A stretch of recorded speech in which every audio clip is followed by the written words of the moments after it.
Hi, everybody. My name's Jennifer Griffith, and I work at NUMOA. And I think you all know what NUMOA is because this webinar today is just open to states and our other government, our government friends. So I think everybody knows NUMOA. But I am showing. Are you guys seeing my screen or not? You seeing the NUMOA website? Yes.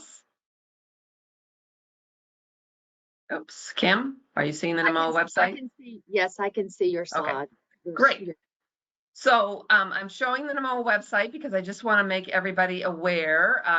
Let's see here, we've got this go-to webinar screens as well, that where different resources are. So if you go to programs and waste site cleanup, then there's a whole training tab here. And I've got all NUMOA's past workshops and webinars, and the presentations are posted here. So after this webinar today, this was not a public webinar, so I didn't have it posted yet, but we will put it after the fact here under 2025 as a non-PFAS webinar.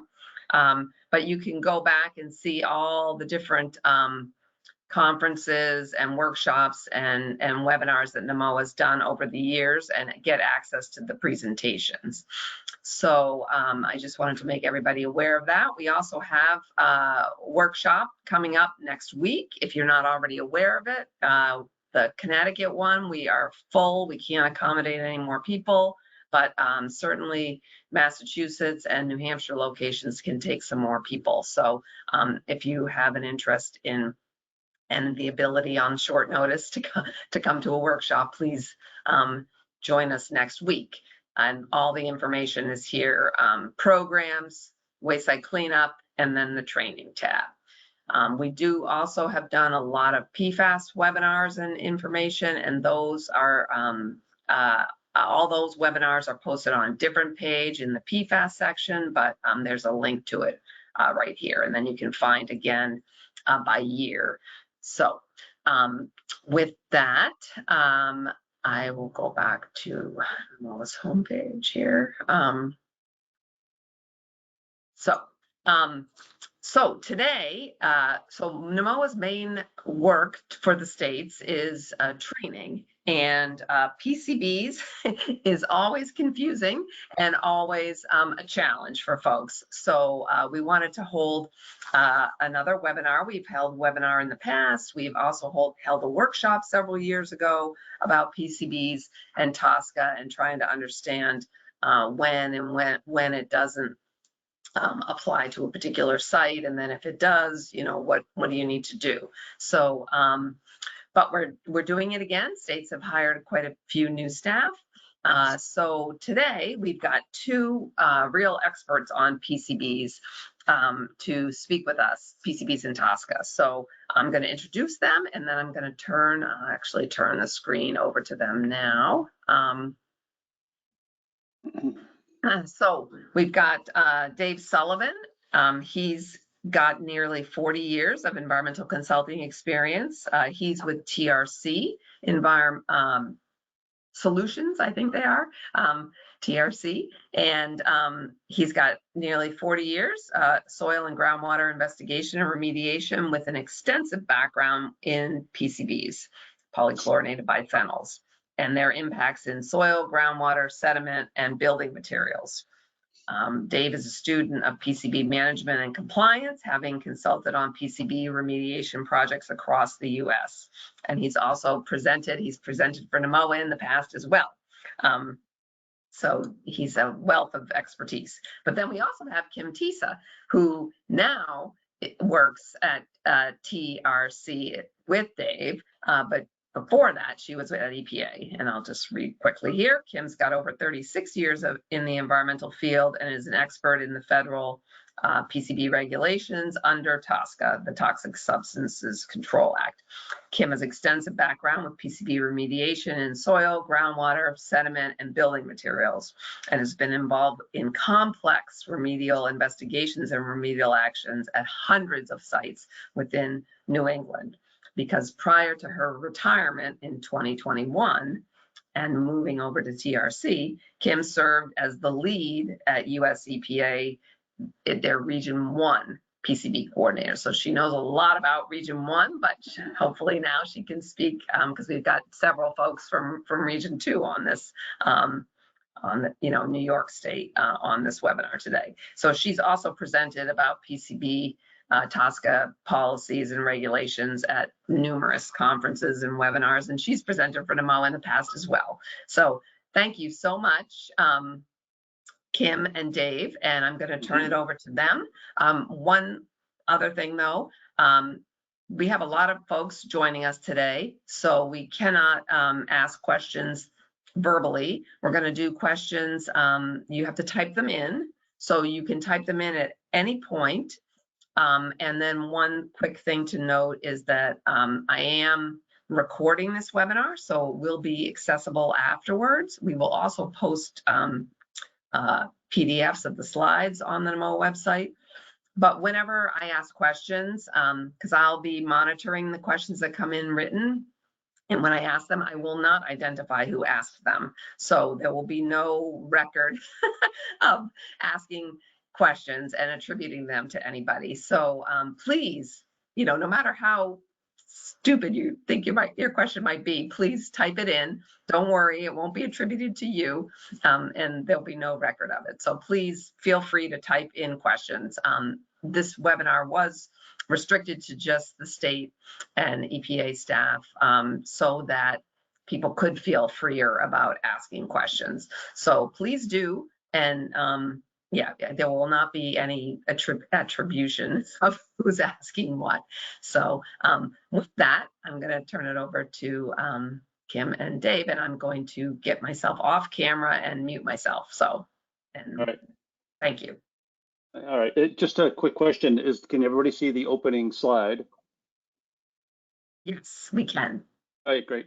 Hi, yeah, thanks for the introduction. That was quite kind and flattering. I appreciate it. And I'm Dave Sullivan, so I'll be the slide mover and joining Kim in conversation about PCB. So I hope you find something of this that's valuable and worthwhile for your time you spent today. So we're going to be talking about understanding TSCA for sites with PCBs, of course, and they just don't seem to go away, and there's good reason why they don't. So it has to do with their properties. I think we're all aware, and let's get on with it. So our agenda today is to go through an introduction, which is on the basics. I think basically we're going to be talking about use of PCBs, why they come about. Dave, the slide is not moving. Dave, I'm still on the first slide. It is, huh? All right. Yes. Yeah. How's that? No. There we go. It's okay. Second slide. I'm not used to the this webinar's control system, so okay, there we go. So there we go. We'll go over the use and the chemistry, the trade names, which it's worth knowing those for a lot of different reasons, and some other basics, if you will. And we'll go over some of the regulatory history and the provisions. We'll touch on the 2024 PCB amendments, which were definitely had a big impact and brought some welcome change and brought some change that was, well, I don't know, perhaps challenging. We'll talk about the applicability of TSCA. I mean, what's the gate? How do you get in? How do you get involved, and then try to find your way out, right? And when do you look for PCBs? And we'll go through the whole remediation overview, the three major programmatic regulatory programs, if you will, within TSCA, and how you can clean up a site or clean up a building, for that matter. And and focus a little bit on the bulk product waste, excluded PCB products. Those definitions sometimes need some clarity, and touch on some new guidance. So let's get rolling with it. So let's go. Here we go. Excellent. All right, introduction. So I think we may all know this, but Monsanto was the big producer in the United States. Man-made chemical, biphenyl rings up 10 chlorines. 209 different congeners, the individual molecules. That's what we mean when we say a congener, the individual PCB molecules that make up the various aerochlor mixtures. And when you think of an aerochlor mixture, think of it like motor oil, 10W40 or whatever. It's a technical mixture. A 10W40 is a technical mixture of various hydrocarbons to provide the right type of lubrication performance, right? well, the Aerochlor mixtures with their own coating that Monsanto devised were all mixtures of congeners to make to get to a particular performance endpoint for the material. Again, Monsanto was the only U.S. producer, but amazing 1.4 billion pounds of PCBs are estimated to be produced. That's amazing, and a lot of various trade names, which we'll touch on too. And but after a while, science caught on that PCBs were a bit toxic, and that led to some regulatory controls that came into play, and with the PCB prohibitions of 1979. But up until that point, PCBs were like this great stuff that could be used for so many things, for flammable oils, for varnishes, for paints, for an amazing amount of uses, in addition to, say, the dielectric fluid that's commonly used for. So a common question, though, or common confusion is, well, how do you analyze for PCBs? And we wanted to hit this one right away because we understood from a prior NOMOA presentation that this was something that offered a lot of confusion. There are different lists and different ways of analyzing it, but the most common way, and Kim will expand on this momentarily. PCB, the Aerochlor method through SW846 is the method that's driven by the regulations and it's used for regular monitoring compliance. But other methods are used because the Aerochlor methods have limits. The Aerochlors are based on a pattern matching. Requires a human chemist to look at a pattern, make sure it looks like an Aerochlor, and then use the chemical, the monitoring instrument, the laboratory instrument, to determine concentration. But if your patterns are a little bit off, or if you're in a situation where where there's been a lot of weathering, you might need to use some of these other techniques. So also, Aerochlors 1262 and 1268 aren't listed in SW846, but it should be included in Aerochlor analysis for TSCA and in Massachusetts, the Compendium of Analytical Methods, if you want to get a complete listing of Aerochlors. So let's go, there's a little bit more in the next slide in this regard. So the PCB Aerochlor is a typical approach. You use it for wipe samples, for building materials, for soil and water. The cost is nominal compared to the other types of techniques, which are a little bit more technical. It's widely available. Most laboratories offer it. It's not the best approach, again, for dealing with a weathered sample, but where you might want to use a PCB homolog sample where they account for each of the types of single chlorine, double chlorine, triple chlorine, up to 10 chlorine groups of congeners as groups. That's a better way of getting a total PCB where the pattern doesn't match very well.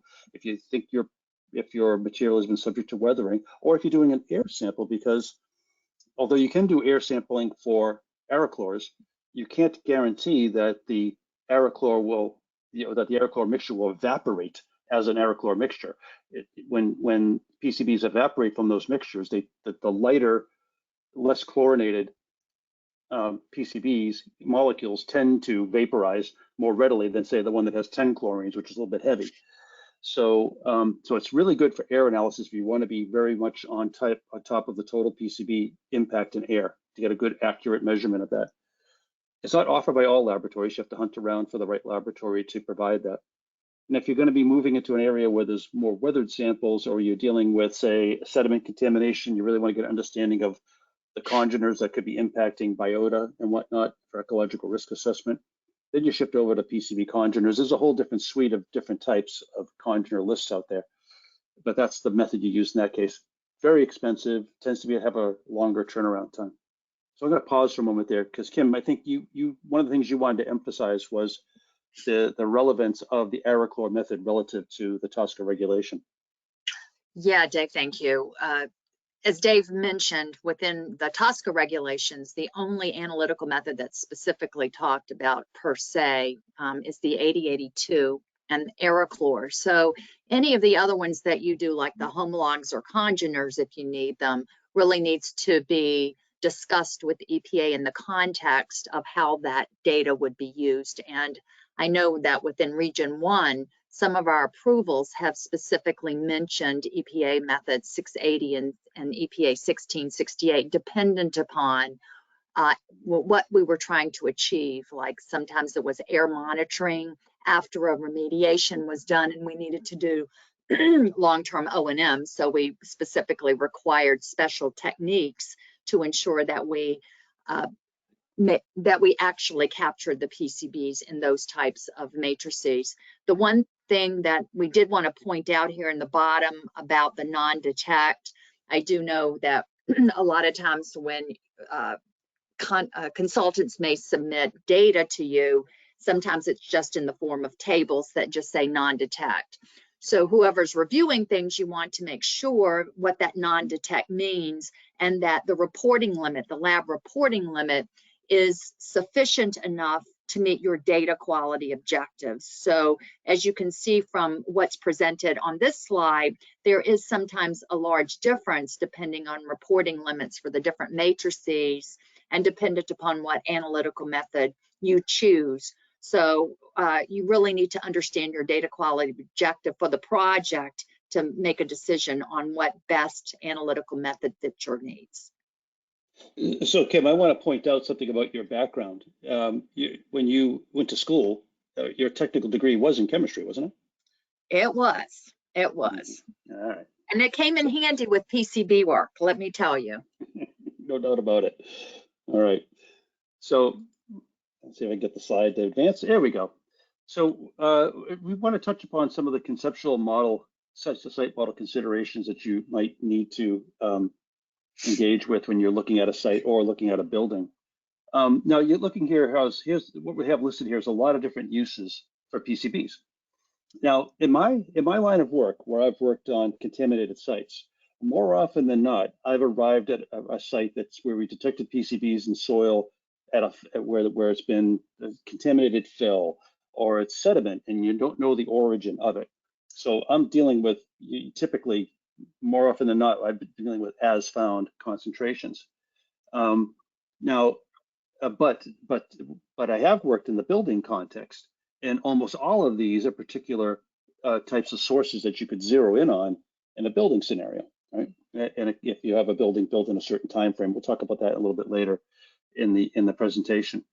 But Kim, while you were working as the regional PCB coordinator, when you were talking about dirty sites, if you will, let's just use that as a general term. What were the typical drivers for contamination that you ran into? Was it transformer capacity? Regular soil type of cleanup. A lot of times you don't know what the source is. That was the problem. But if you look at past history, sometimes it was electrical equipment you could find where transformers were located. Sometimes it was storage facilities. Sometimes it was scrap metal processing facilities. And in those, of course, you don't always know what the source, but primarily with soil type of stuff, you're dealing more readily with a liquid type of release, or as I said, the auto shredder, whereas with a building, you would be dealing with a manufactured product or a non-liquid type of contamination versus a soil where you're dealing more with a liquid type of release. Yeah, understood. By the way, I won't mention clients, but I do a fair amount of work in the utility space, and where transformers may be subject to an accident from an auto accident or knocked over on a telephone pole or on a pad mount. And nowadays, a lot of the utilities have updated their equipment such they're not running with a PCB liquid as a dielectric fluid, but they're still out there. They're still out there. And that's where the trade names are good to know, because oftentimes the piece of equipment will have a label on it or a plate. They'll tell you who manufactured it, when it was manufactured, what its serial number is, and those provide a lot of clues as to what you might be dealing with if you encounter a piece of electrical equipment that has been where there's been an accident of some sort. And we'll see that in another slide. Coming up next, I believe. Yeah, here we go.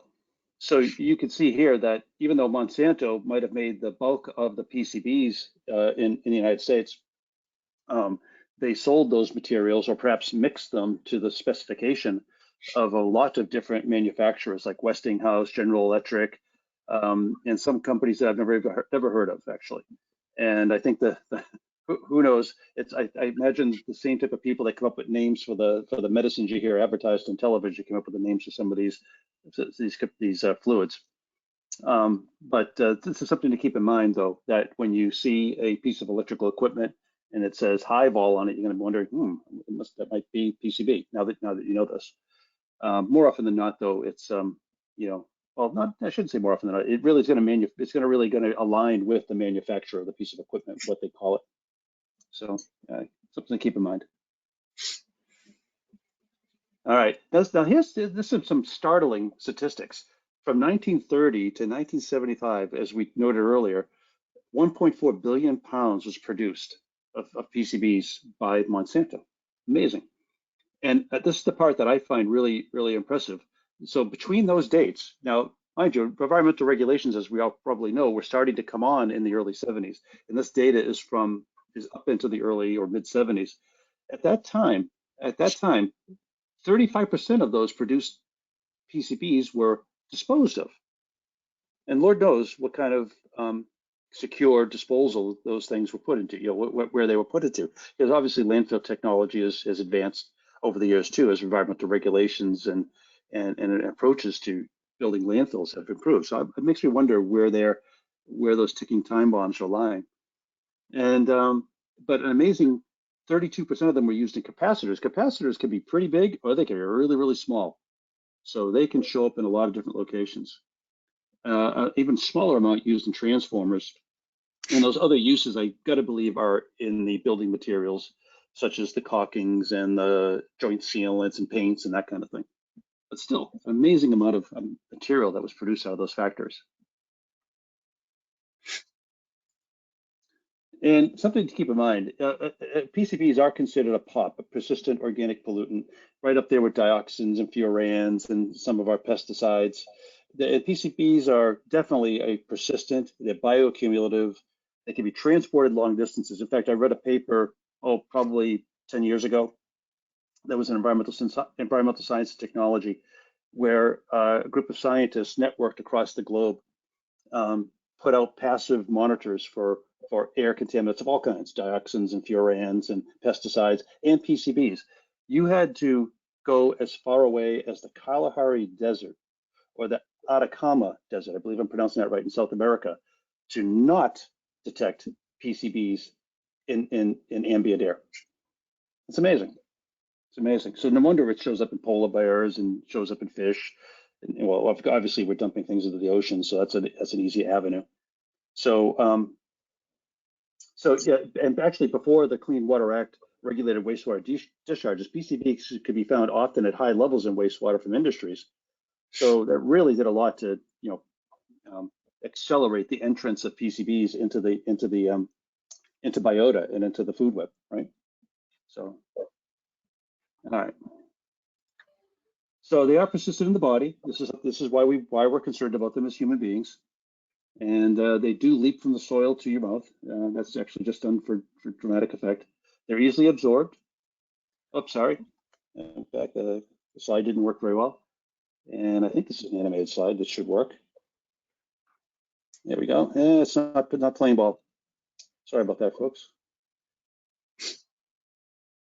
Anyway. Yeah, the bottom line to this slide was the PCBs, once they're absorbed, they don't get out of your body very quickly. So that's really the purpose, to show that in the environment, PCBs are both a concern from human health exposure as well as the environment, because they really don't go anywhere. Yeah.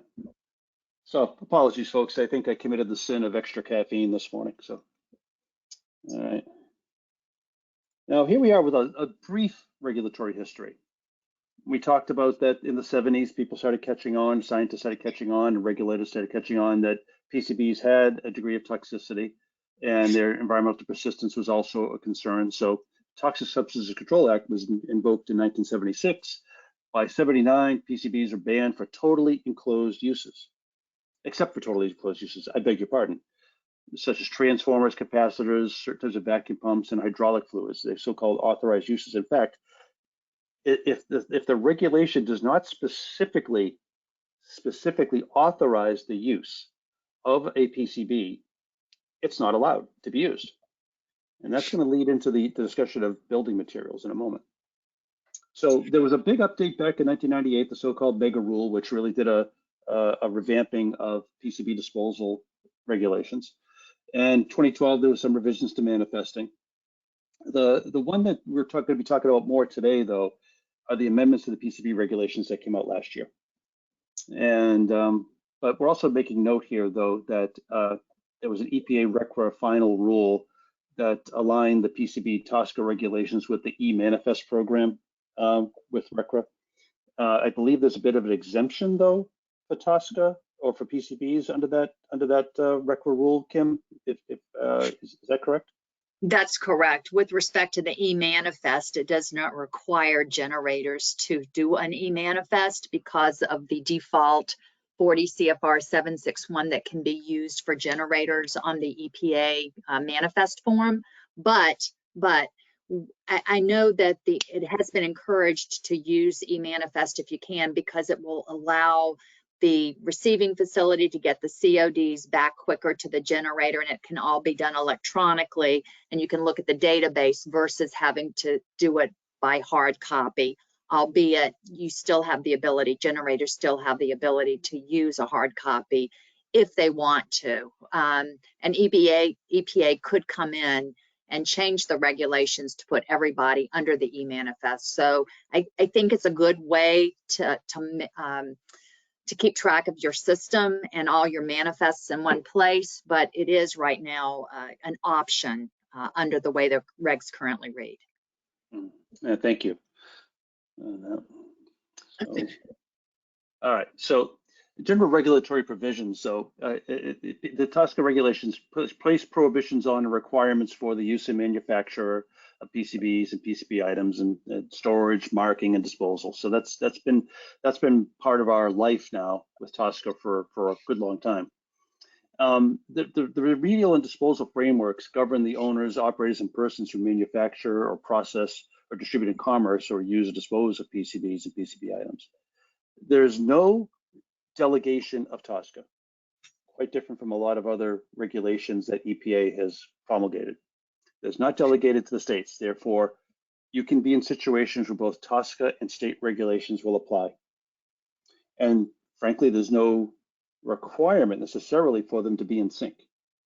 Although oftentimes it's in the best interest of the PRP or the RP to make sure that both things are taken care of in one fell swoop, if you will, so that they're not duplicating efforts. But there's nothing to require state regulations and TSCA regulations to be implemented at the same time or in unison. But again, it's advantageous if you can. And we can touch upon that later when we go through some examples.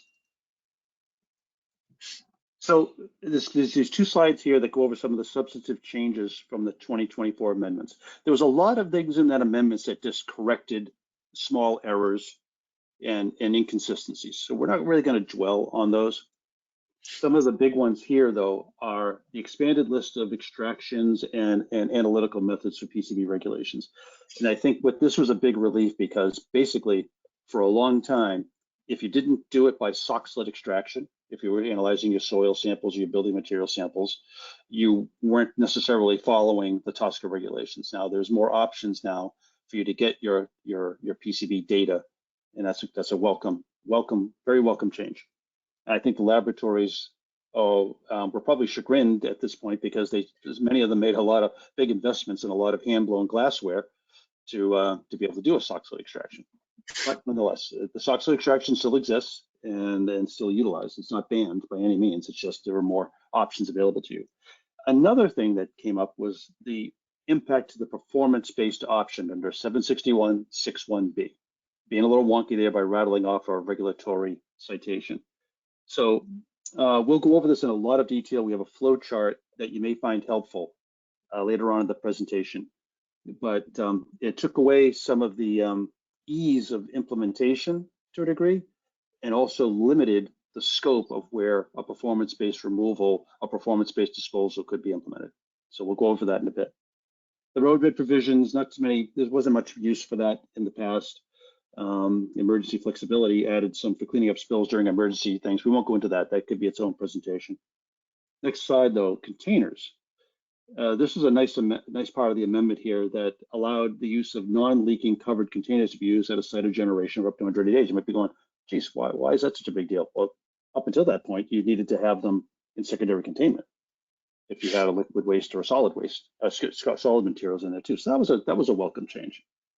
Other than that, there's some other paperwork changes and some harmonization of the regulations. But the big three are, the analytical methods, the impacts to 6.1b, the performance-based, provision, and containers. So what's the applicability of TSCA? I have a feeling you may already know the answer. Is TSCA applicable to brownfields? Well, could be, sure. TSCA applicable at corrective action sites? Is TSCA applicable at Superfund sites? Is TSCA applicable at state-led cleanup sites? Yes, if you have a PCB remediation waste. This is where the definition of a PCB remediation waste has relevance and can change the dynamic of a situation at a site if you actually have PCBs that fit that definition. Same thing also with buildings too. We'll talk about that a little bit more detail. So let's go into that a little bit, okay? So going back to when you look for PCBs, some potential PCB sources, we hinted at this earlier. Some sources of PCBs can be obvious, transformer release. You're seeing the leak hitting the ground, whatever. Or you see a container that says PCBs on it, it's broken and it's leaking. Less obvious is the uncontrolled filling or dumping site, which really becomes problematic. Or when there's contaminant tracking, if PCBs have been used at a facility, say at maybe a transformer substation, has been releases over the years, and workers are going to and fro, and they're tracking that material all through in their workspace. That's been observed in a lot of locations actually. Or building and structures built or renovated between the 1950s and 1970s. PCBs came into peak usage in building materials pretty much in the 60s. It started to ramp up during the 50s, really peaked during the mid to late 60s, and then in the 70s started to tail off when it became known that they were toxic. So buildings that were built during that period of time are oftentimes loaded with PCB building materials. Coincidentally, during the 60s and early 70s, there was a remarkable building boom in the United States. So there's a lot of downtown buildings in cities that have old skyscrapers that are loaded with PCBs because of their use in so many different types of materials and the fact that they were flame resistant and things of that nature. A lot of positive properties. All right, if PCBs are detected, is cleanup and disposal of PCBs regulated? That's not necessarily. It comes back to that definition of PCB remediation waste. Now, if you have TSCA implications, you have three different regulatory options called self-implementing cleanup and disposal, or SIP, the performance-based disposal, which we'll touch on again, and risk-based disposal. So going into site contamination context, the PCB remediation waste is the primary category driving remedial action for non-building scenarios. When you get into a building, you're more talking about the bulk product waste that might be in the building, like the actual caulking itself. That's the driver. So, but these are key definitions that you need to know whether you are in the game or not in the game when it comes to PCBs, and we're going to walk through those. So, do I have a PCB remediation waste? I'm going to pause for a moment and turn it over to Kim because I want you to hear it right from the source. Leave it at that. Happy to do that, but first off, Dave, I want to make sure everybody can see the full slide. I am only seeing a partial one. Jennifer, I don't know if you can you just confirm if you can see it? Is it just my computer? I'm just seeing like, it looks like. I'm going to do a click on and off here with the thing. Yeah, I can see the whole thing. So, okay. Yeah, it looks complete to me. Okay. Does that improve it, Kim? That's fine. I got another screen I can pull from, so I'm fine. There we go. That worked there. That fixed it for me, whatever that was. Okay, definition of a PCB remediation waste. It's a little convoluted, I have to say. But the bottom line I've always tried to put out there is that if you find a concentration at your site right now, you go out because PCB, you have to determine stuff based on the as-found concentration, which Dave's going to talk about in a few minutes. But really what it means is as it currently exists. So if you go out and find PCBs greater than or equal to 50 at your site right now, you're automatically into TSCA. That's the bottom line. The question becomes back to is if you have less than 50, what does that mean? Is it a remediation waste or not at less than 50? And then you get into when the spill may have occurred and what the concentrations were at the time. So if it's less than 50 and it was pre-78, then you do not have a remediation waste. But if you had a release that occurred, and I always use the 50 number, not the 500, if you have a release that occurred post 79 or post 78, whatever the case may be, and it got diluted after that fact from greater than 50 to less than 50, you're still into being a PCB remediation waste. So the only safe bet out there is that if you had a release that occurred prior to 78 and it was less than 50, then you most likely do not have a PCB remediation waste. But if you have any questions about that as you get into a site and are trying to determine is it a remediation waste or not, I always say it's always good to try to talk to EPA and talk it through and see if they would have the same decision. But the bottom line is determining whether you have a remediation waste or not is always the burden of the site owner or the person conducting the cleanup. It's not per se always an EPA determination. The risk and the burden for showing that it is not a remediation waste is really on the site generator.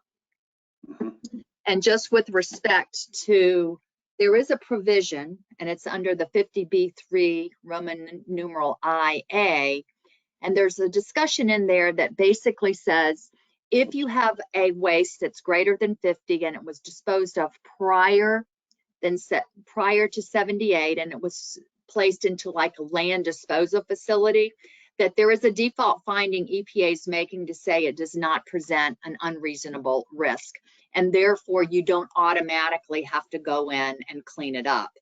But the language does preserve EPA's ability to go in and tell a property owner who has control over the PCBs is to require them to give EPA something to show it doesn't present a risk. And if they can't, then EPA can encourage that site owner to go in and address said risk. Now, I will say in all my years at EPA since this came out in '98, in this language, I don't ever recall a time where someone made this determination and there was it was going back and forth between EPA whether they had to or what they had to do to address it. A lot of times the states already have made the finding that it's a risk, and this kind of provision or default allowance goes away, and EPA will just address it as part of the state requirements, so that this kind of default finding goes away if the state's already made the finding that it presents a risk. So that's how this is kind of working. So this is not used very often that I have found. Noted. Can you hear me okay? Yes. Okay, good. Next slide, please. Because this as found concentration is something that's very, very, something we have to navigate as well. You know, one of the as found concentration, if you encounter soil that has an as found concentration, and meaning you collected some soil samples, you haven't done any other disturbance other than sampling it, then it will be regulated at that concentration that you found. But if you've gone ahead and done your construction site, or you're doing your site improvements, you've generated this pile, and you go, oh man, I gotta get rid of this soil, it looks like it's a little dirty, and you connect that sample, well, that concentration of PCBs would not be considered as found concentration. And the differential is that you could have diluted it as it diluted its concentration in situ. So there comes in that idea of the media must not be disturbed because it could impart a dilution to it. Yeah, I will add to that, Dave. I will add to that just for the benefit of folks on this webinar, is that I know this happened more often than not in Region 1 where there were construction sites. Piles were generated without doing any pre-sampling for PCBs. It might have been done for something else, but it wasn't always done for PCBs, and they generated piles, and they had to sample for purposes of disposal and and then found PCBs, while they were sampling the pile for disposal purposes, and generally a RECFA requirement. But in those instances, when they found the PCBs, they actually had to come to, again, I'm just dealing with Region 1 because that was my experience with that. They had to come to EPA and figure out how EPA was going to allow them to manage that stockpile, because it wasn't based on the as-found concentration. It was something they generated as a part of their activities, and the concern was the dilution provision. So that really did require and will require conversations with EPA on how to manage those piles, unless you're going to manage it all off-site as a TSCA regulated waste greater than 50. Mm-hmm. All right. So this is one that you could post up on your cubicle wall if you want, or save. This is just a quick compliance or navigating compliance, a quick comparison overview. Self-implementing plans, we're going to go into a little bit more detail. They're, just to give you a preview though, they're highly prescriptive and they're limited in their application to the type of contaminated media. Typically, SIPs are used for soils, or they can be used for building material removals. They're not used for other types of media like sediment and groundwater. So there's a moderate flexibility. You can tweak a little bit what's going on with a self-implementing plan. There's some room for wiggle in how you set up your SIP. And the timing on it, we'll call it moderate. There's a 30-day review period by which EPA has an opportunity to review, and if they don't review your SIP after that 30-day period, you can move forward, right? So it's sort of a presumptive approval approach. That's kind of nice. So there's some certainty there in terms of timing, although you might want to move quicker than 30 days, but there you have it. So it's pretty well laid out. So the planning for a SIP is pretty straightforward. Implementations generally pretty straightforward. These are generally geared towards removal actions, for the most part, SIPs. And the disposal is going to depend on the category of your soil and the available disposal methods under the self-implementing regulations. Performance-based cleanup, I'm going to skip past that for a moment because that's been revised. If you're in a situation where you are in a media that's not covered by a SIP, such as sediments or groundwater, which is kind of rare, or indoor air, that kind of thing, you'll be dealing with a risk-based cleanup and disposal option. And this is something it has the advantage of flexibility. You could propose just about anything to the EPA regional coordinator, but they have to obviously buy into your idea, right? And there's some setup for how you can set it up. We'll talk about there's some guidance available for how you could prepare your risk-based cleanup and disposal so it would get an efficient review. The timing of it can be pretty long. Timing in terms of EPA review of a risk-based cleanup. There's no firm timetable. It could take months in order for you to get a review turned around and then approval, or a request for alterations to what you're planning. But it does have the advantage of having some flexibility regarding the media and the circumstances where you found your contamination. According to my understanding, it's not often used in Region 2. There haven't been too many that have put forth in Region 2. Planning for that can be quite difficult. We'll go into a little bit more detail, but if it's the combination. A risk-based cleanup and disposal application is like an RIFS and more into one document, pretty much, to a degree, in terms of level of detail that you need to put into it.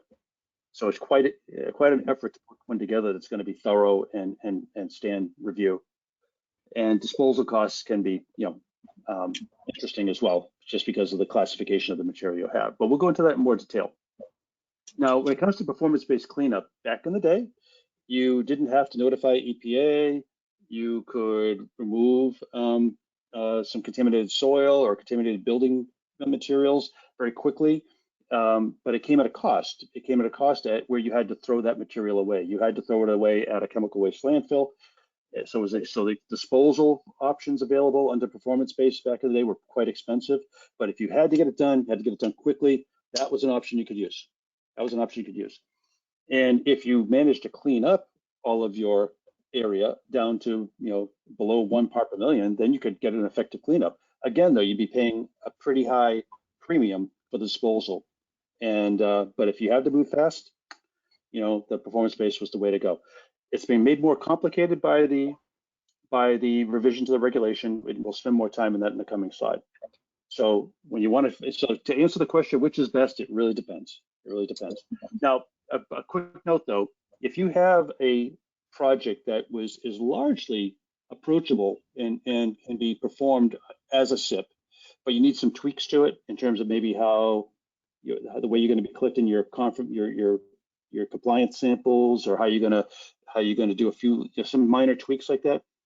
EPA has the flexibility to provide a modification to a SIP, so-called blended approval, so you allow your SIP to move forward. Now, that's a possibility too. I've seen that in a lot of circumstances, mostly when I've been working in the building material space. So, the next slide. So again, going back to what we said here, the SIP, the self-implementing cleanup under 761-61A is highly prescriptive, has a stipulated review period, has established cleanup standards, and we have a nice little graphic on that you can save so you can get an understanding of how it would work for you based on occupancy and site use. And it's good for bulk materials and soil and non-porous and porous surfaces too. Concrete, brick, asphalt, and brick. But notice that there's no groundwater, no sediment in there. You have to deal with those media, game off.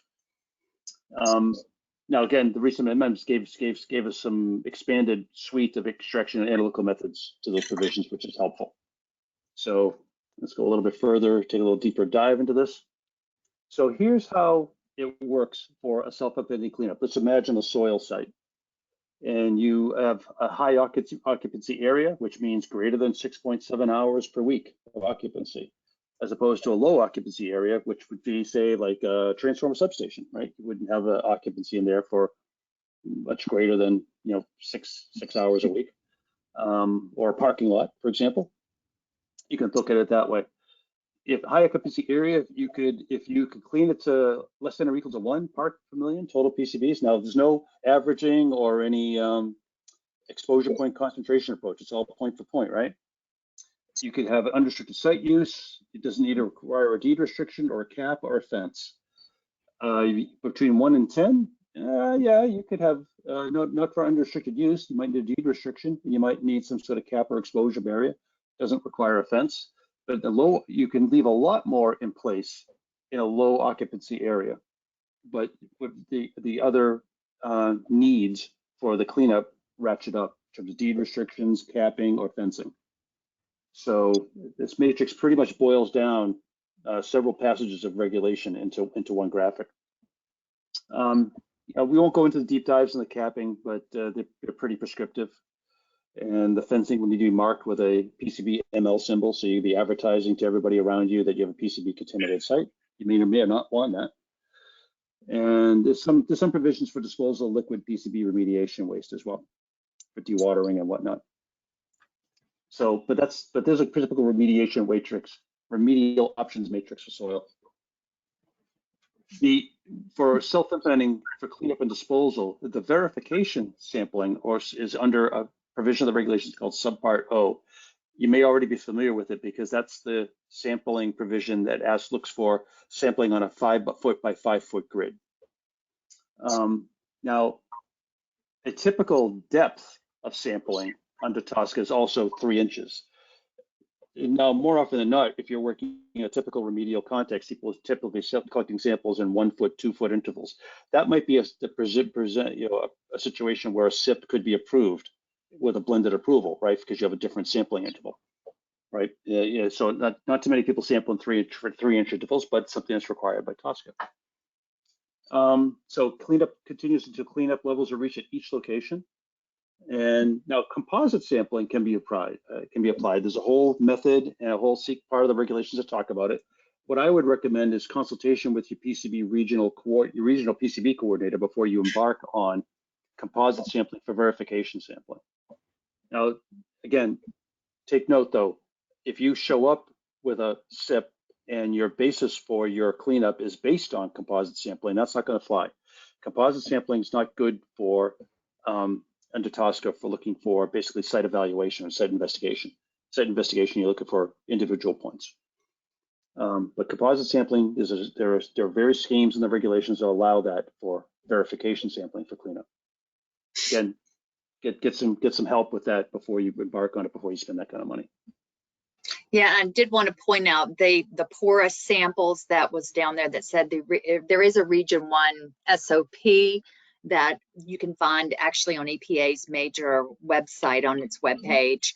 And it is a procedure that was developed many years ago by Region 1 that most of the regions nationwide have been using. And it can be used for any porous type of matrix. But it helps when you use it because it provides a very good homogeneous matrix for the lab to use. Otherwise, they would have to do a lot of processing. So I would encourage you to get on EPA's webpage and look at that SOP. Yeah, to peel back some of the mystery there, though, that SOP calls for using, say you have a PCB release that hits a brick wall, right, or concrete wall, or you have paint on a concrete wall, something like that. You could evaluate how far the PCBs are penetrated by using a masonry bit and collecting the powder generated by it. That's pretty much what the method entails, and but it articulates exactly how you should go about doing that, and how far you should step out and that kind of thing. So that is a good reference and is widely used. Continuing with our skip over the performance-based, because we want to spend a little bit more time on that. We're going to go to risk-based. So the risk-based approach is AKA 76161C. There's a document called the PCB Facility Approval Streamlining Toolbox, or PCB FAST. It gives you a nice approach for how to articulate and create and craft your approach to PCB risk-based option cleanup. It's generally used for like large complex sites where other cleanup options are excluded. Totally requires EPA approval, and there's no definitive timeline. Keep citing that downside. Yeah, so basically though, if you're following something like this streamlining toolbox, you're gonna have a better chance of getting a good approval because you're following a format that EPA recognizes and can rely on for its content, to make sure that everything's there, right? So it's a good guidance document in that regard. So let's go to the next slide. Risk-based approval. Typically though, you'll have a cover letter, you'll have site background and history, nature, contamination, SOP summary for what SOPs you're going to be using, site maps that's cross-referenced to sample IDs, copies of analytical, proposed technology and approach with a contingency plan, evaluation of cleanup alternatives, human health and ecological risk assessments, certifications. So you get the idea of QA/QC plan. There may be a potential for a 30-day public notice and comment. This is starting to take on a lot of flavor of like Superfund or more complex voluntary cleanup programs where you really have to demonstrate to the regulatory community, hey, we've evaluated all these technologies and we've selected this one, and here's how we go about implementing it. It's really chock full of information and takes a fair amount of time to compose and prepare. I mean, if you've got a cap, you're looking at providing the design, the cross sections, what your deed restriction is going to articulate. So there are some nationwide approvals issued by EPA headquarters too, and we can talk about that later about the so-called USWAG approval. Kim's more familiar with that than I. At the end of all that, so you've gotten this all done, you're going to have a completion report, and a long-term O&M plan may be required. I'm still actually working on one for a site that we cleaned up using a risk-based plan. It requires regular inspections to make sure the cap's whole, and that there's some indoor air monitoring done at the building that was built on top of the site. So yeah, there could be a long reach to TSCA on a site that's cleaned up by the risk-based approach. And But then again, it can be very well integrated with state programs. Now, in the past, when Kim was working at EPA and I was a consultant in Massachusetts, a lot of my planning that I did, that I sent to EPA, I integrated my the approach I would use for a state cleanup under the Massachusetts contingency plan. And I was actually, Kim, I was really grateful, as you know, that you actually knew the MCP very well, and you had a lot of faith in that document and that regulatory program to provide a good approach to cleanup. So if you're in that situation, I think integrating how a state cleanup is performed is going to work well with that regulated community, because that's going to be something they're familiar with as well. And oftentimes PCBs aren't the only contaminant. You may have PCBs and a lot of lead, or PCBs and a lot of polyaromatic hydrocarbons if it's an old dump site. And TSCA has nothing to do with those types of types of contaminants. So having a cleanup program that's integrated with the state at the state level just totally makes sense, right? So anyway, I'm going to pause for a moment, and Kim, if there's something to add in there, if not, I would ask for an explanation of the USWAG approval. Oh, sure. That's just an example of one of the nationwide approvals the EPA headquarters issued. And the reason it was a nationwide approval was because it spanned multiple regions. USWAG spans multiple regions. And so they issued an approval whereby once it was a 61C, it was a risk-based, whereby if USWAG members went in and tested a site and found that it was less than 50 parts per million PCBs, it allowed them to manage that material in non-TSCA permitted disposal facilities without having to go to each individual region and getting a separate approval. So that's what the nationwide permit does. And you can find those again on EPA's website. Most of those nationwide approvals are for technologies, honestly, but there's some on there for pipeline cleaning or sampling. But this USWAG actually dealt with disposal. And I know that a lot of folks on this phone are familiar with and have had dealings with USWAG. So that was the reason we pointed it out on here. Yeah. What does USWAG stand for? Yeah, I was about to go there. Utility Solid Waste Activities Group. So I was going to apologize for going right to the acronym without the explanation. So there you go. Utility Solid Waste Activities Group. So it's utilities. It's sort of what a utility could do. It's a member, yeah, but they have to be part of the utility has to be part of this group. And the USWAG has to notify EPA if new members are added so that they can take advantage of the disposal authorized under this approval. But again, all of that most recent, I think it was December 22 was the most recent approval with the new members. You can certainly get on there, the folks on the phone, and get that again off of EPA's main headquarters webpage for PCBs. All of these approvals are there.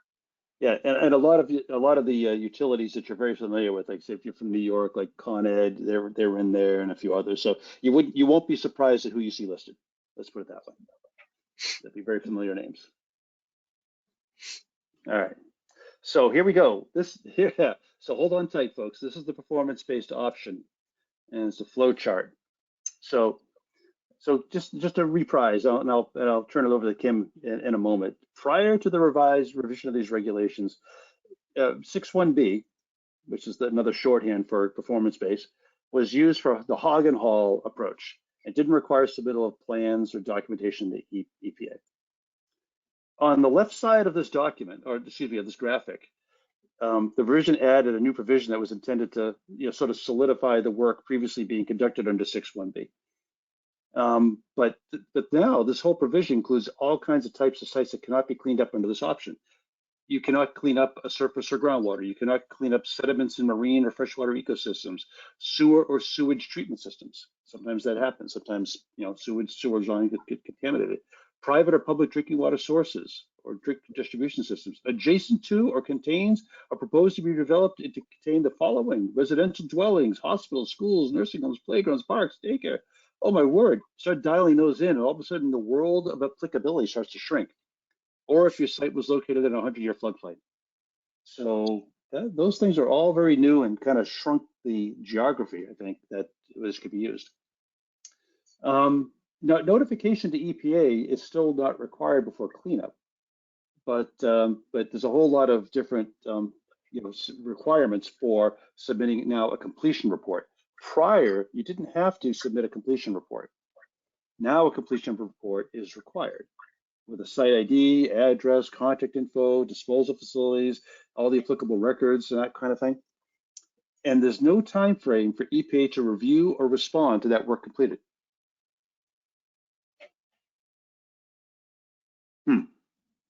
Let that sink in for a bit. So it all of a sudden took a little bit away from some of the effectiveness of that particular program. Now, on the right side, it doesn't specifically require reporting to EPA either, right? And that argument has been brought to EPA by so-called, who we just referred to, USWAG, and others, that you can dispose, with their argument that you could dispose of a PCB waste without notification afterwards. But there's some liability provisions associated with that. And I'm going to stop there for a minute because, Kim, this is one of you've actually brought this to EPA's attention on your own behalf. Yeah, I think the biggest thing with the 62B2, I mean, the 61B2, the way it's now written, my argument is to suggest that that component, that's kind of a standalone to some degree, that can still be used as somewhat a dig and haul, as even an interim method until you get to final site assessment and cleanup. So I still envision that B2 is kind of a standalone. It's somewhat, I've also suggested to people that should they choose to use that as kind of an interim step where you're going to go in and remove this contaminated material that you believe is really hot and dispose of it under the 61B2, but then that you're going to go back afterwards and further assess and present a plan to EPA dependent upon what the concentrations are, to at least involve EPA, verbally or by a phone call up front to tell them your intention, so you don't get caught into this, well, why didn't you submit the completion report? Because it was kind of an interim step and it follows the intent to some degree of the performance-based disposal. And again, if you read the regulations, it doesn't specifically say that you have to submit a report after you complete the B2 work. So I think that if you want to do an interim step like a dig and haul and disposal under B2, but you have to do further assessment work afterwards, at least to involve EPA informally up front so that they understand where you are with respect to the site. Now, we did note here that it did narrow down the world of applicability. So that narrow space applies to both B1 and B2. The next slide gives you a little bit of clarity as to where you can go if you're into that situation. So if you have a surface or groundwater impacted, the approach to use is 61C, the risk-based disposal approval. It's not allowed under 61B, nor is it allowed under 61A. It's not allowed under the SIP. The SIP, again, remember how we said it was basically built for soil and bulk materials. Sediments in marine freshwater ecosystems, you could use a risk-based disposal. There is a narrow provision that we didn't go into with the flow chart if the work is associated with a permitted Army Corps dredging and excavation project. That's been in the regulations for a long time. I don't imagine too many people run into that, but the Army Corps, it does get busy from time to time. And that's where that might be run into. I have not run into it necessarily in a professional context for doing site cleanups or anything like that. So I would imagine it's pretty rarely invoked. Sewers or sewer treatment systems, you would be under 61C for that, not applicable under a SIP or under 61B. Grazing or agricultural lands, you'd be down to the risk-based approval. Vegetable gardens, risk-based approval. If the site contains adjacent to, again, that whole long list, residential dwellings, commercial fisheries, etc. Self-implementing, okay. Self-implementing cleanup and disposal could be used, but stricter standards can be required, and that may that may require some work under 6.1c. So depends on the circumstances, I suppose. Oh, sorry about that. Sites within a 100-year floodplain. This has been motivated by resiliency for climate change and what have you. 6.1a can be used, but there's also stricter standards could be required, and that's where 6.1c would be applicable. So a little bit of a map if you for alternatives to 6.1b. All right, pausing for a moment. We're going into building materials now. A little bit of different world, and the big motivator in a building material is the bulk product waste. So manufactured products containing PCBs have been found in a lot of buildings and structures, as we talked about. The common one that people are very familiar with is caulking or joint sealants in like a building of concrete construction. But you could also find the bulk product waste in paints as well. And they can be quite devilish to clean up, actually, when you have painted concrete surfaces and things of that nature. Very hard to decontaminate.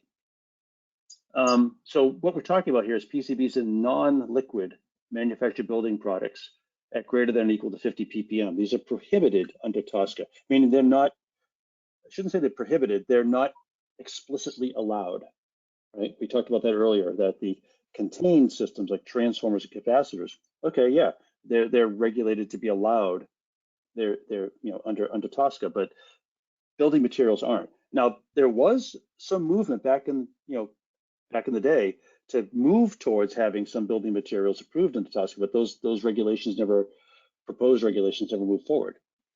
So it's regrettable, I guess. But then again, the fact that we're cleaning up a lot of buildings that are loaded with PCB materials from people inhaling PCB molecules, that's a good thing too. These unauthorized products must be removed and disposed because they are not allowed. They are not allowed under the regulation. That's the driver. Performance-based disposal is often used in these cases. 6.1c and 6.1, all three of the regulatory approaches can be used in a building material context, depending on what you're trying to get done. Yeah, but this is all under 761.62. It does not refer back to 6.1. These performance-based disposal and solid waste and risk-based, you'll find all of those options for management of the product under 761.62. It's a whole different category of waste. Right, but you can use a SIP type approach to apply for what you're trying to remove, or you can do a risk-based, but basically they're pretty much custom in each case, unless you're doing a straight 6.1b removal. Now here's the tricky part.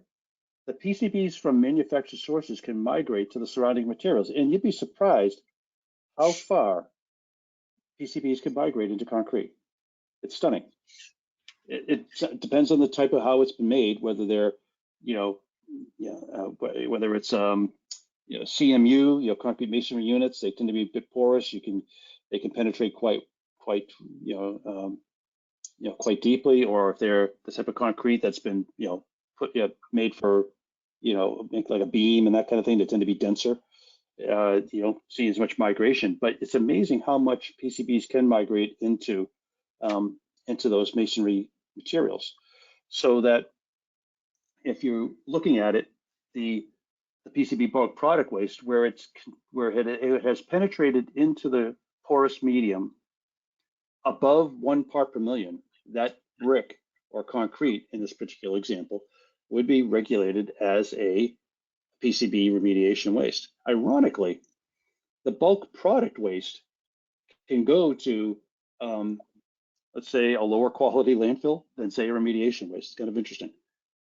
Now, there was a reinterpretation in 2012, motivated, I think, in large part by a particular landfill that saw an advantage here, that said that if you are looking to, say, demo a building and you state up front, that you are going to demolish the whole building and throw the whole thing away, you can throw all the material away as a bulk product waste and use the disposal facilities that are available to bulk product waste, provided their permits obviously allow them to do so. And it was kind of a game changer for a lot of work in the demo space. And caution though, not too many states regulate PCBs in buildings, but there are a few out there that have their own sets of regulations for PCBs in buildings. But more often than not, again, this is a federal space. So I think we have another slide on here. Oh, yes, yeah. So I want to talk a little bit about the so-called excluded product too. So let's go here. There's a thing called so-called excluded PCB products. And I've excluded PCB products are those materials that contain, PCBs at less than 50 parts per million, but you can't use the 50 as your only designation, less than 50. To be classified as excluded product, all criteria under this definition for 761.3 must be met, not just the concentrations. So if they're found and there's no other PCB source greater than 50 part per million identified, say in that space, the EP classification is supported and the products may be left in place. Interesting though, these same products can still vaporize PCBs into the indoor air. That doesn't stop that from happening. There are no cleanup or disposal requirements for these products, although there might be a state regulation that applies, but I don't know of one myself that I've been exposed to. So, you need a fair amount of documentation and proof, I think, to necessarily generate and say that you have something that's a PCB excluded PCB product. There's an example provided here from a site, looks like a gym floor, asphaltic, felt, and mastic under the wood gym floor that ranging from 9.6 to 10.9 ppm. I did a cleanup at a high school building where, contrary to the general news out there, the caulking in the windows was an excluded PCB product. There was no caulking that was anywhere near 50 parts per million, and we did a lot of sampling of the caulking to show that this is what it is. It's not PC. It's not a bulk product waste, should be regulated as such. We also had a lot of floor mastic and base cove mastic that had low concentrations of PCBs, so they did not require that to be removed. We found a lot of other materials that had plenty of PCBs. We found univents that had like a soundproofing and rust coating that was so it looked like tar, that had hundreds of parts per million of PCBs and also had asbestos mixed in with it too. Kind of an interesting material, and that turned out to be TSCA regulated. So if you get into the building materials game, it can get quite involved as you start looking through the building to find out what really needs to go in order to improve indoor air contamination levels. It can be quite challenging and time consuming. So hold on to your hat if you get involved in one of those projects. Demo is probably a lot easier than actually remediating a building to keep it standing. Now, of course, there's lots of guidance out there, and I would not want to torture you by walking through this flow chart for how to deal with managing PCB containing materials in a school building. But suffice it to say, it can get pretty complex. So, but here's a key distinguishing piece. Was the building built and or renovated between about 1950 or 1979? Well, if no, the building's unlikely to have PCB containing building materials. If yes, then the PCBs might be in there, and there you go. You start looking through and testing and poking around, collecting indoor air samples. It can get quite involved, especially if you're dealing with a school building, and then you get a lot of concerned faculty, the folks that work in the building, like the maintenance staff, and of course the parents of the students. So these can be quite touchy situations, and they could be their own presentation and study. Trust me on that.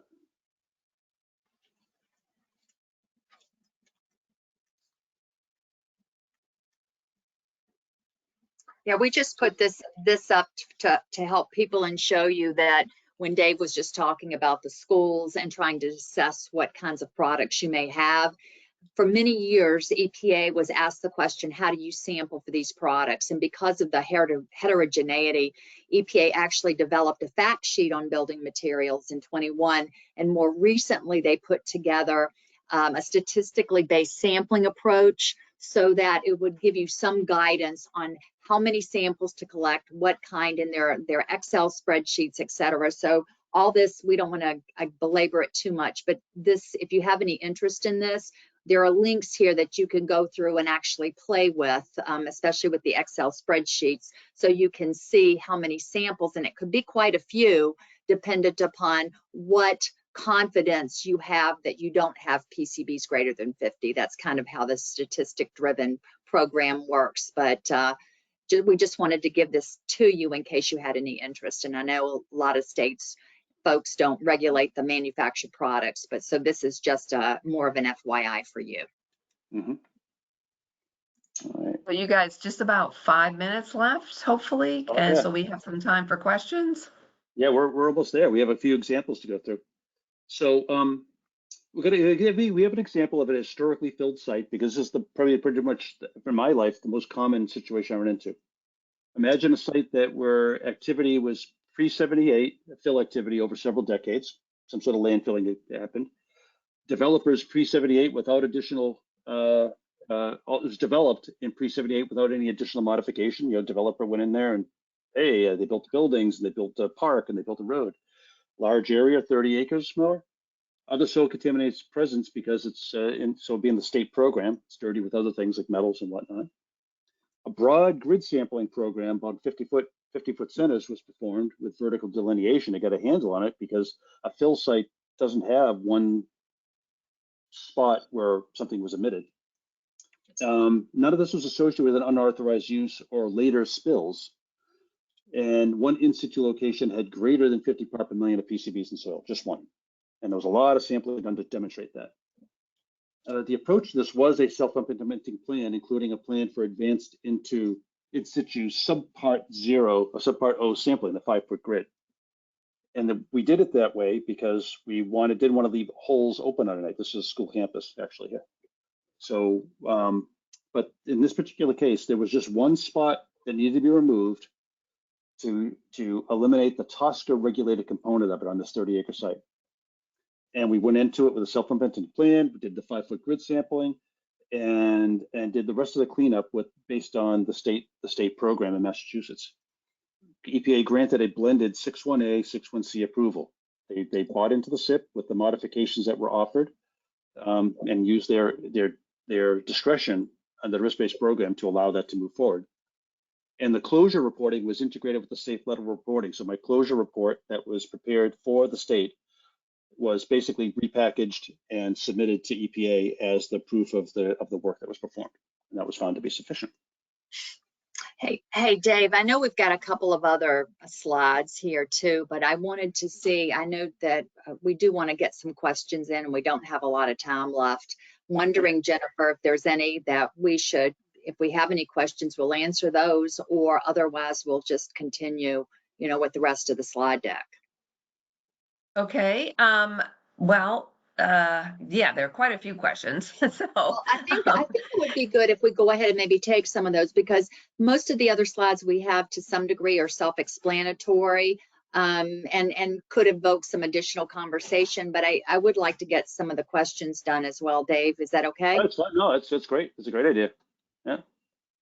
So folks, type in questions still, and we'll see how many we can get to. And if folks can stay on a little bit past 3, that might work as well.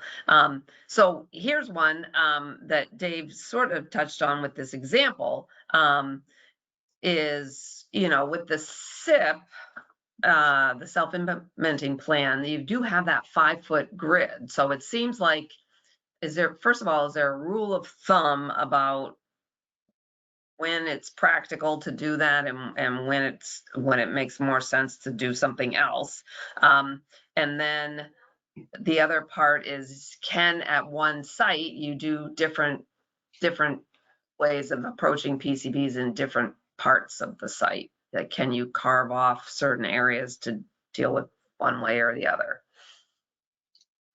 This is Kim, and I'll go ahead and answer the question on the self-implementing. Again, that self-implementing was meant to be for very smaller sites, less than 1 acre. So I would suggest that if you have larger sites or more complex sites, that the self-implementing true self-implementing with 5-foot grids may not be your best approach. It was, again, very prescriptive to allow little to no EPA involvement, if you will, other than the submittal of the notification to EPA.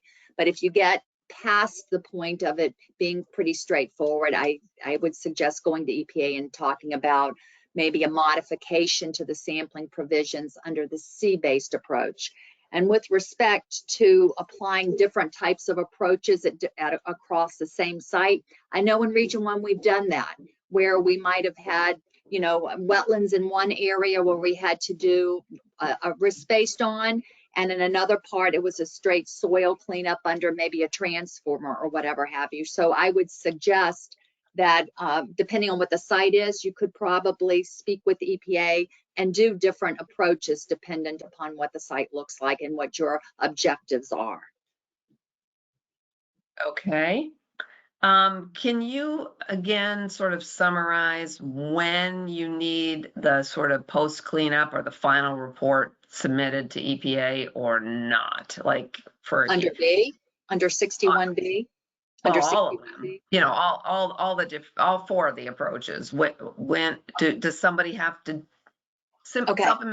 self-implementing plans you do or don't have to give submit? Under You know, 7, like, okay. Under 761, 61A, there you will not find within the language a requirement to submit a completion report. However, EPA has made it a part of their standard approval process that whenever we issue a 61A, there was a requirement to submit a completion report. And I think some of the other regions also require that. So it's part of the approval. You won't find that within the regulatory language. Under the same would apply also for 61C. You won't find that, but EPA would require a post-completion report. The 61B, the completion report is required if you're doing a 61B1 completion, where you go in and we're digging everything up, we're sampling, we've got less than one, and we want to document to EPA that we've completed everything. There is a requirement to submit that completion report within 30 days of the final waste shipment off the site. So that's the really only place you find that completion report kind of language. okay, but usually in a risk-based approval, they're going to require you to submit a report afterwards. And with the SIP, again, they're going to require you. I definitely know Region 1 will, and I'm sure that some of the other regions require that as well. Okay. Can you clarify what surface means in the 61B? What is surface? I guess that was. Let me go back to the 61B and see exactly. You mean like for surface water or something like that? I'm not sure. Under 61B, it says the question is under 61B, can you clarify what surface means? I think that means a surface water or groundwater. Is that what that was? A surface or groundwater? Yes. Good. On the slide, we said a surface or groundwater. I'm bringing the slide back up, I think, so you might see it right there. Yeah, it's like a surface water or groundwater. Any of those would have to go under the C approach. You couldn't do it under B. Okay. Not clean up. Okay. Great. Okay. How about switching a little bit of gears here to health risk? So can you talk about you know, what levels are harmful, and does it depend on what compound? Like, are some of them more concerning than others? You mean for PCBs, the type of PCBs? Right. Yes. Well, I'm definitely not a risk assessor, and I don't want to go down that road in terms of talking specific risk assessment. But as you know, a risk assessment can show that you have a risk dependent upon what the site is used for, who's using it, if it's an ecological, you know, issue, it could be human health or ecological. And if you're dealing with one or the other, depending on what your site is, those levels could change. So for purposes of a risk-based cleanup, you would have to go through the health risk assessment, just like you would when you're doing, you know, a record corrective site or a Superfund. It's all site specific for risk-based cleanups.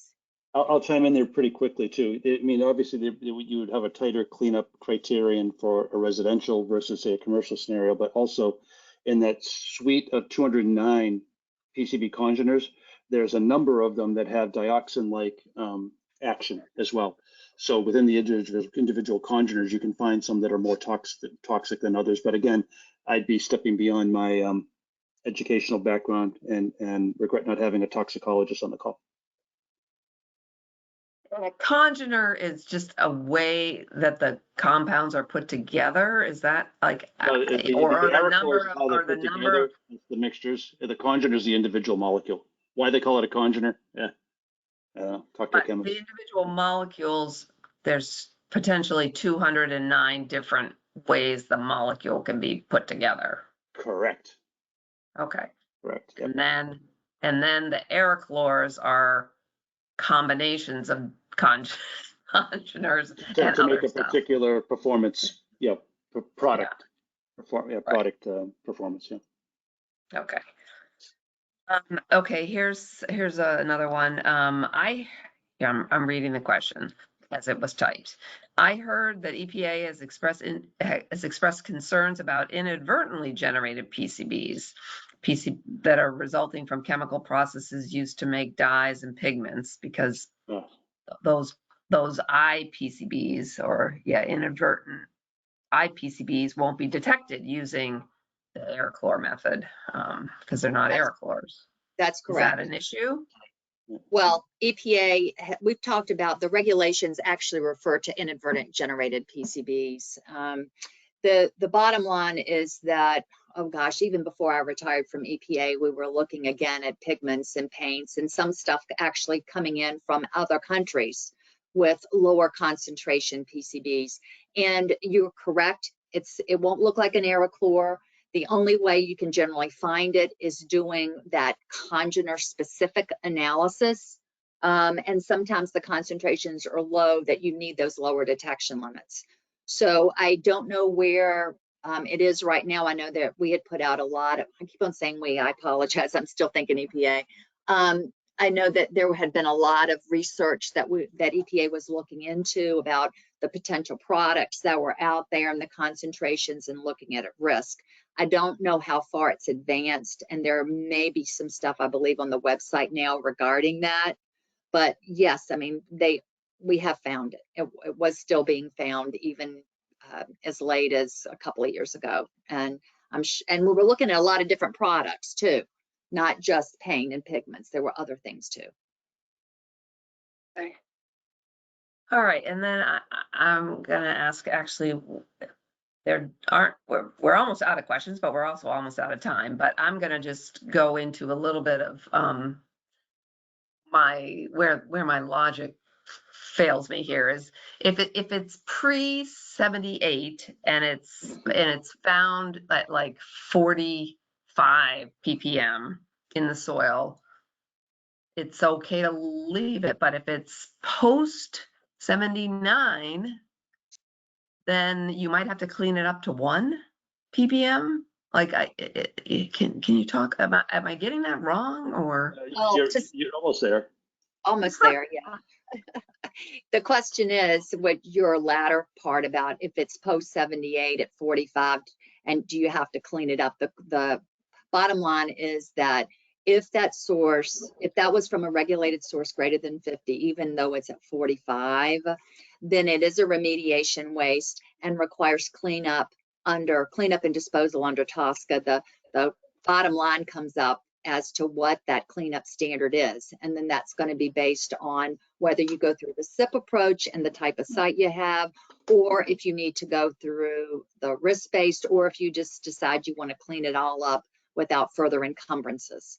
So the thing is, though, if it doesn't meet the definition of a PCB remediation waste based on what we showed a few minutes ago, which is, and the only one that really falls out is if it's less than 50 pre-78, is that then it's really subject to more of the state or local cleanup requirements, not the TSCA cleanup requirements. Right, because the It's states a little all have. convoluted. So Yeah. when it comes down to, a lot of times we'll get questions where it was, we don't really know what the source was. It's 35. Do I have to clean it up? And based on that, you kind of walk through the decision process on, you look at site history, what you knew about it, when the sampling occurred, can you show that there was no potential source there post 78 that could have caused or contributed to those lower concentrations? So it's not an easy black or white. Sometimes it's a gray area, and you just have to make your best possible decision on the information that you have. It's not always easy. And a lot of times a lot of people end up saying, look, we're just going to call it remediation waste because we can't really show more likely than not that it's not a remediation waste. And then a lot of times people just say, I'm going to dig it up and get rid of everything above Right. 1 because it's less.